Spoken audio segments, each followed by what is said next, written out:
Hey everybody. Well, today we are on an adventure. We are headed to the Gila Cliff Dwellings just outside of Silver City, New Mexico. And it is a long, windy, bumpy road to get out there. It's like 40 miles and it takes like almost 2 hours. So, and this road that we're on has like no lines, lots of turns, and oh yeah, cyclists are up here.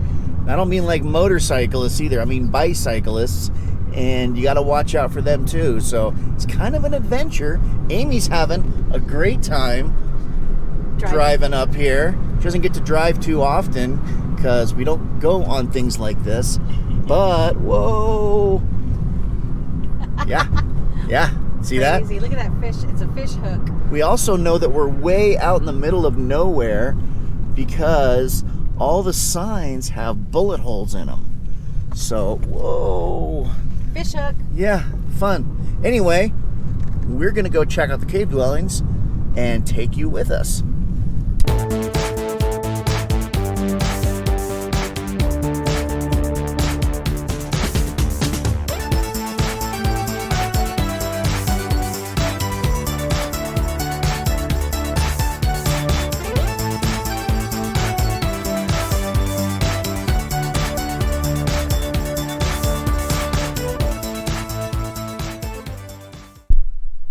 All right, we made it. It took us about, what, an hour and 45 minutes? Just like Google suggested. Yeah, about an hour and 45 minutes on a super windy road. It did get better though, and now we're here. There is I don't know what kind of... It's a bookstore. It's a bookstore over here, and then this is where the trailhead starts. So let's go and check out this trail. Looks like it's a lot of fun. There is actually a information board over here. It talks about the geology of Gila Cliff Dwelling. Check it out. So it looks like it says the Bursum and Gila Cliff Dwelling super volcanoes, and it looks like there's the trail, I would assume. Maybe. And apparently it's going to take us about, it's only like a mile round trip.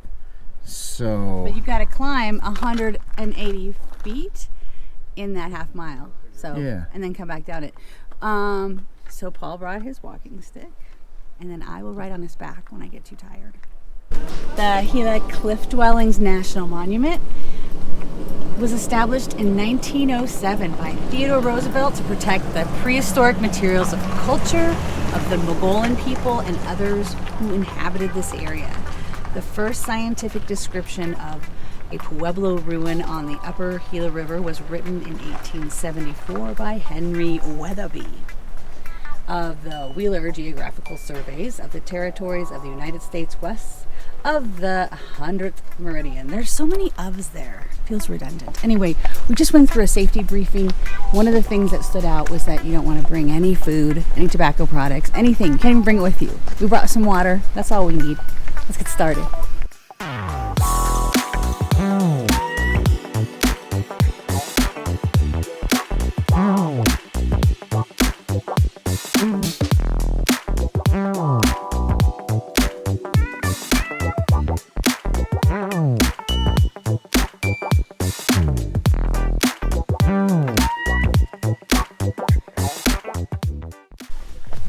I have this giant walking stick with a cool old man face on it. You might think that's overkill, but in case I gotta fight a bear or a chupacabra or something like that, it's the perfect stick. Large populations of chupacabra in New Mexico, so yeah, I'm gonna keep my eye out. I actually got this in Haiti years ago, and it's been my walking stick slash knock branches over slash pry rocks, whatever I need it to do. This trusty stick will do it. Right, so if you look behind me up there, that's where we're headed, to those caves up there. And apparently they're gonna have a guided tour starting right about the time we get up there through the caves. So that should be kind of cool.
What'd you guys think of that?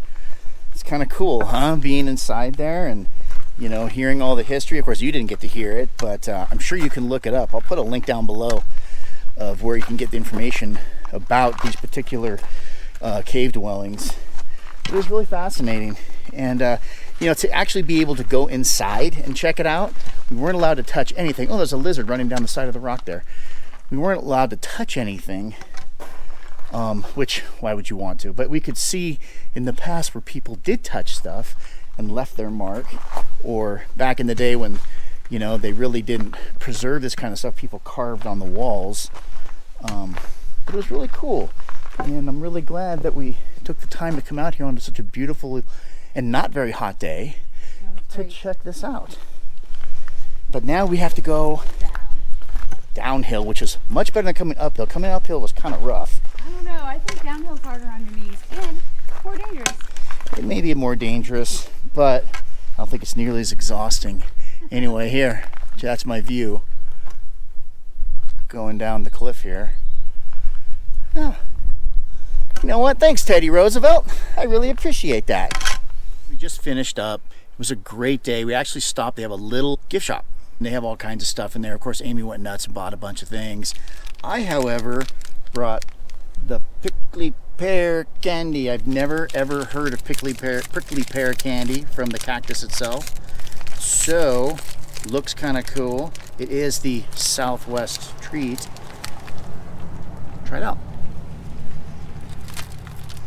It tastes like a big piece of like strawberry sugar. It's wonderful, especially after doing this walk today. We haven't eaten, we're starving. I'm gonna eat this on the way back. Hope you guys enjoyed going on that hike with us and checking out the caverns. And it's been a long time since we put a video out because, let's be honest, we've been like doing a lot of camping and just hanging out in campgrounds and not really doing a whole lot of sightseeing, trying to get across the country. But now we're going to slow down a little bit and check out some things, and we'll try to video it as much as possible. So until next time, guys, have a good one.